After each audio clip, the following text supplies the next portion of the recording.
Querido irmão, querida irmã, chegamos mais uma vez à Quaresma.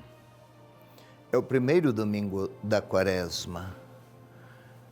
É neste dia 6 de março, ou no domingo 6 de março, estamos a celebrar o primeiro domingo do tempo quaresmal. O texto do Evangelho desse domingo é o de Lucas, capítulo 4, 1 a 13. As tentações de Jesus. Vamos à leitura primeiro.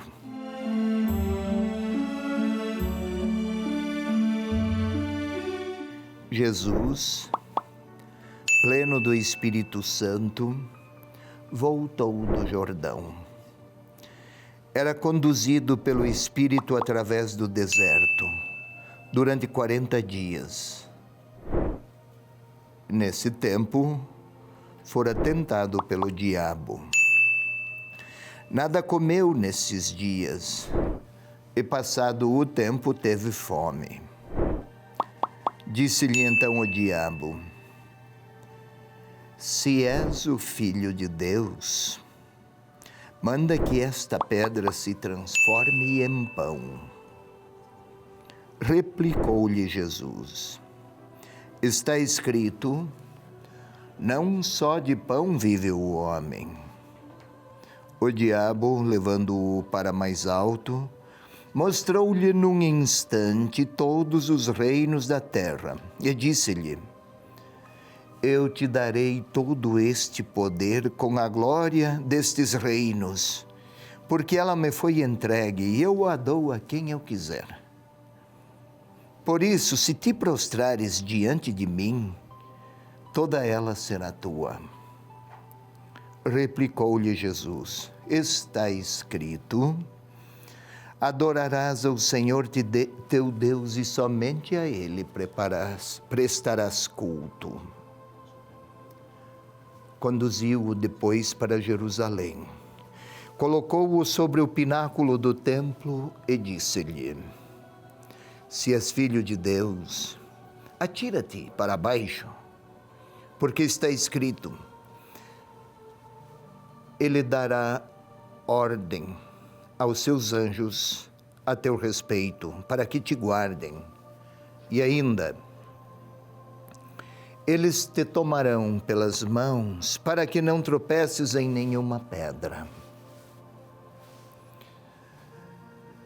Mas Jesus lhe respondeu: foi dito, não tentarás ao Senhor teu Deus. Tendo acabado a tentação, o diabo o deixou até o tempo oportuno. É esta a palavra do Evangelho deste primeiro domingo da Quaresma. São as tentações no deserto.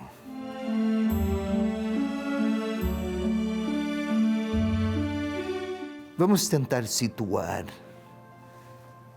esta narrativa, a de Jesus tentado no deserto. Vamos contextualizá-la. Jesus fora batizado. Se recorda bem, meu irmão, minha irmã? Enquanto Jesus era batizado, Lucas destaca que, estando em oração, veio uma voz do céu: tu és o meu filho, eu hoje te gerei. Depois de batizado, pleno do Espírito Santo, voltou do Jordão. Era conduzido pelo Espírito através do deserto. Vamos tentar compreender. Conduzido pelo Espírito. Espírito é aquela parte mais profunda da interioridade humana. Vamos pensar com a mente daquela época. E essa interioridade mais profunda tem uma densidade, é dinâmica, é força interior que move, que impulsiona. E se for o Espírito, e se for o Espírito de Deus, é que o Espírito de Deus vive naquela pessoa, no seu eleito, no seu escolhido, e os movimentos, decisões, opções desta pessoa são marcadas pelo dinamismo da força do próprio Deus. Pois bem, cheio do Espírito Santo, fora conduzido através do deserto durante 40 dias, foi tentado pelo diabo. 40 dias. Não é que essa contagem cronométrica, 38 dias, 39 dias, 40. Há uma significação rica de sentido na cultura oriental com o número 40. É o tempo de uma vida. Ao dizer que foi tentado por 40 dias, está a dizer que a vida de Jesus foi, durante toda a sua existência, foi uma espécie de bombardeio por tentações, bombardeada por tentações. Tentação, tentar, é uma realidade vinda de dentro ou de fora, que está a provocar e a testar a verdade que alguém professa. Prova de amor, se fala assim, né? Prova de que é capaz, é sempre um desafio, face ao qual é preciso dedicar as melhores energias e vitalidades. E Jesus fora tentado a distanciar-se do projeto de Deus para dar respostas àqueles anseios humanos que nos afiguram como pessoas frágeis e pecadoras. Jesus não pecou, mas levava consigo a fraqueza humana que peca. Não pecava porque cheio estava, repleto do Espírito de Deus. Nada comeu nesses dias. Alguém fica 40 dias sem comer nada. Alimentar-se, comer, para além do processo de ingerir alimentos, está a dizer: eu vivo unicamente das forças do Espírito de Deus que me sustenta. Tentemos entender o horizonte temático e teológico do autor.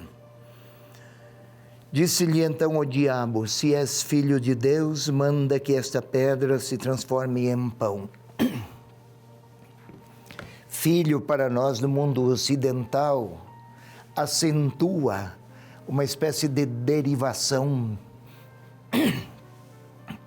Alguém, um fato, uma realidade biológica, nascer daquele e daquela. No Oriente, filho não acentua essa dimensão, mas sim, o filho é a semelhança do pai. Então, se és filho de Deus, manda que essa pedra se transforme em pão. A tentação não é que o diabo vinha de fora como um corpo estranho, com aquele tridente a espetar as costelas do Senhor para provocá-lo. Não. A tentação vinha inclusive de dentro. Qual era a tentação aqui? Se és filho de Deus, aproveita do poder que tens em teu favor. Manda que essas pedras se tornem pão. Ou seja, aproveita de teu poder para beneficiar-te. Mas não só de pão material vive o homem. A resposta está escrito. Para vencer as tentações é preciso voltar-se para o escrito, para a palavra. Acolher a palavra. Segue a mesma linha, a outra. Mostrou-lhe todos os poderes e reinos, tudo isso é meu, se me adorares. Adorar significa curvar-se diante de alguém e reconhecer que é esta pessoa ou realidade a quem eu entrego a minha existência. Entrega a existência aos poderes, aos projetos humanos de grandeza, de vaidades, de proteção, de projeção, de seguranças materiais de toda ordem. E aí está escrito a resposta de Jesus. Não era um diabo que vinha de fora, mas é uma realidade que o envolvia e o atraía e o fascinava. Se não tivesse consciência da palavra, qual era? E de Deus, de cujo espírito ele era portador, se esta faltasse, teria sido derrotado por si próprio. A mesma coisa na terceira tentação. Atira-te daqui, os anjos vão te salvar. É uma espécie de religiosidade, foi no templo, né? Cheia de milagres. Buscar milagres que tragam projeção, destaques, ou então um tipo e um estilo de vida voltado a servir-se do poder de Deus para si, milagres. O caminho é outro. E tendo acabado a tentação, o diabo deixou até o tempo oportuno. Qual foi outro tempo oportuno, outra tentação? Foi lá na cruz. A tentação de abandonar e de fugir da cruz. O tempo oportuno seria aquele. Mas antes, outras oportunidades se apresentaram. Na multiplicação dos pães, queriam fazê-lo rei. Subiu à montanha e orou. Outros mais. Tentação do que se trata? Menos de um ser malévolo que vem de fora para nos destruir ou desorientar. Mas aquelas secretas, aquelas pulsões secretas que dentro de nós convida-nos ou instam-nos, instigam-nos a comportamentos de tipo egoístico e até que nos predispõe a explorar os outros. Essas tentações podem destruir as nossas relações com Deus.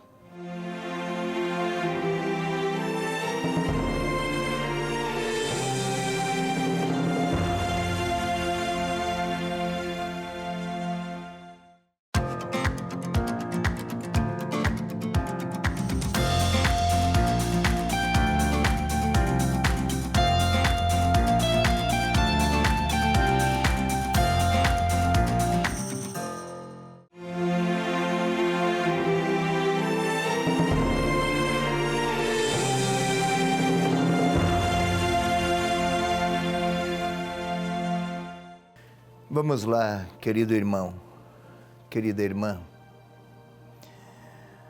agora para a parte orante deste programa.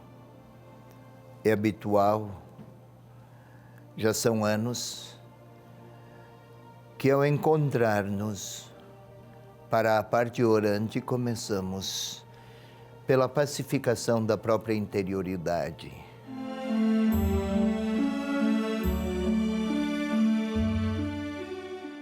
Queira fechar os olhos, aquietar-se, tentar concentrar-se sobre si mesmo, si mesma, não por qualquer atitude de fechamento ou de egoísmo, mas para aceder àquela parte mais profunda de nós mesmos, lá onde ninguém chega a não ser eu e meu Deus. Feche os olhos, respire profundamente uma primeira vez, lentamente, sentindo-os, se possível for, os pulmões a encher-se e inflar-se do ar, do oxigênio. É dom de Deus, quanto é gratuidade o seu amor. Tente sentir seu coração a bater no peito. É preciso muita quietude, muito silêncio interior. Se conseguir, tente sentir o sangue a correr por suas artérias, num dinamismo tão maravilhoso que quando começou nunca mais cessou. Será assim até o dia em que a vida terminar. Que vitalidade maravilhosa que trazemos conosco, esta que sou, esta vida que trago, é carinho de Deus em favor de quem foi agraciado pelo dom da vida. E agora vamos pedir que o Espírito Santo venha participar desses nossos momentos de silêncio e de oração. Que seja a luz, que seja a inteligência de Deus em nós. Vinde, Espírito Santo, enchei os corações dos vossos fiéis, acendei neles a chama do vosso amor. Enviai, Senhor, o vosso Espírito, e tudo será criado, e renovareis a face da terra. Agora vamos criar imagens daquilo que lemos, ou vamos ler com a imaginação. Isso tudo para tentar mergulhar de maneira mais sincera e veraz naquelas cenas todas, e elas vão nos aproximar do que o evangelista quis colocar ante os olhos dos seus leitores.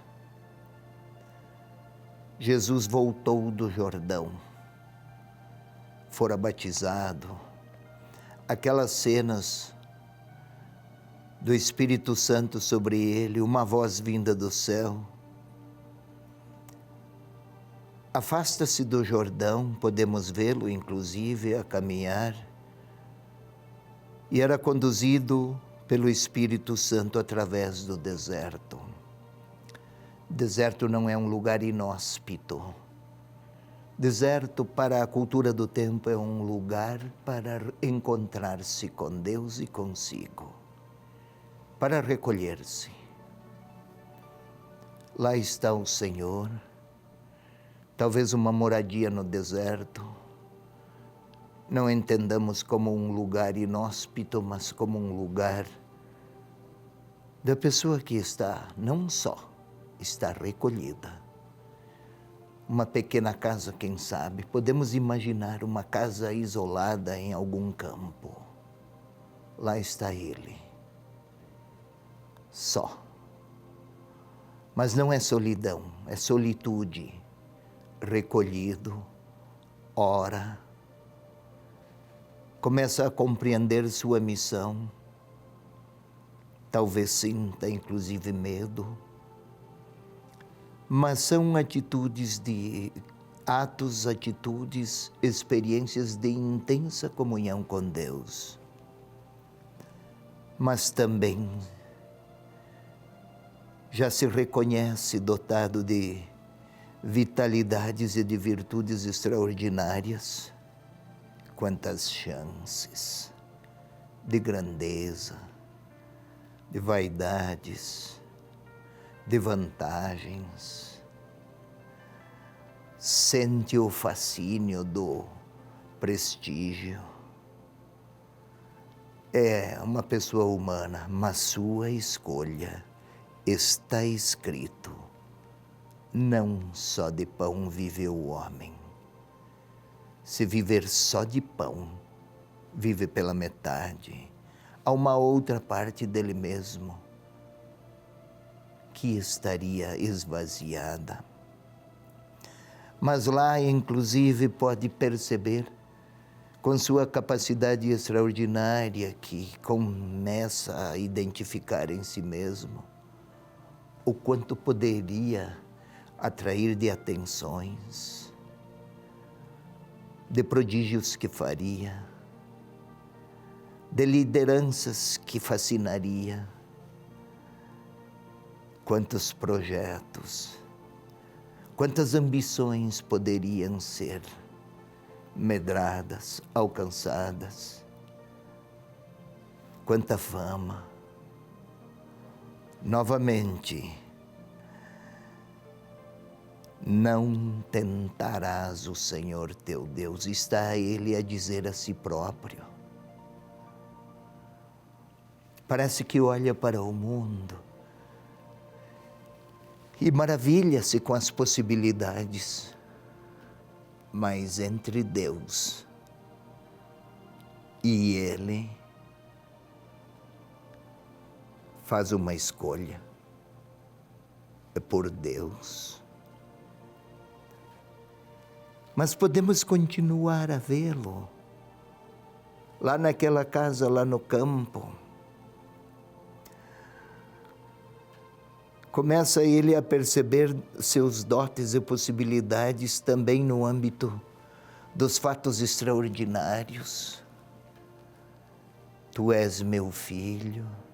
Aquela voz ouvida no dia do batismo, dias antes, ainda lhe ressoa nos ouvidos. Quantos prodígios poderia ele realizar? O filho, naquele tempo, não é apenas um rebento biológico do pai. O filho é o retrato de quem é o pai. E ele, Jesus, é o retrato humano de quem é Deus. Quantas tentações humanas de mostrar-se dotado dos poderes miraculosos de Deus. Mas não tentarás o Senhor teu Deus. Novamente, Ele não quer colocar Deus à prova. Ele quer obedecer por opção, obediência ao modo de Deus se apresentar ao homem, à humanidade. Um Deus humilde, mas que lhe fascinaria ser famoso pelos milagres de que é capaz. Tudo isso sugeriria muitos sonhos e anseios e inquietações e ilusões. Mas entre o seu eu e o seu Deus está lá a repetir seu propósito de fidelidade ao Pai. Agora um novo passo. Vimos. Talvez podemos ir até aquela casa onde ele está e falar a ele daquelas tentações que por 40 dias, a vida toda, nos açoitam. Poderíamos perguntar ao Senhor, pedras em pão, necessidades materiais, poderíamos ser tentados a pedir ao Senhor que nos providenciasse todas as necessidades materiais, como se viessem dele os milagres que nos assegurariam com facilidade muitas conquistas e acúmulos. Podíamos dizer, falar ao Senhor que aquelas tentações nós temos. Poderíamos repetir também a afeição que temos por riquezas e por poder e por proeminências, por destaques, por triunfos. Ou poderíamos falar também do desejo de uma fé, de uma religião de prodígios e de milagres e de facilitações conquistadoras. E talvez fôssemos perguntar a Ele, como Ele venceu, como poderíamos nós também libertar-nos de nós mesmos? E talvez Ele queira nos olhar nos olhos e dizer, está escrito, não só de pão vive o homem. Tente ouvir isso, está escrito. Ou então, está escrito, adorarás ao Senhor teu Deus e somente a Ele prestarás culto. Ouçamos isso. Ele nos olha com apreço, com amizade, com fraternidade. Ou então, vamos ouvi-lo. Não tentarás o Senhor teu Deus. Ouçamo-lo. E tomemos as nossas decisões. Por que vias queremos caminhar daqui para o futuro? Que resposta queremos dar ao nosso Deus? Convidemos o Senhor a vir responder conosco. É o nosso momento orante agora.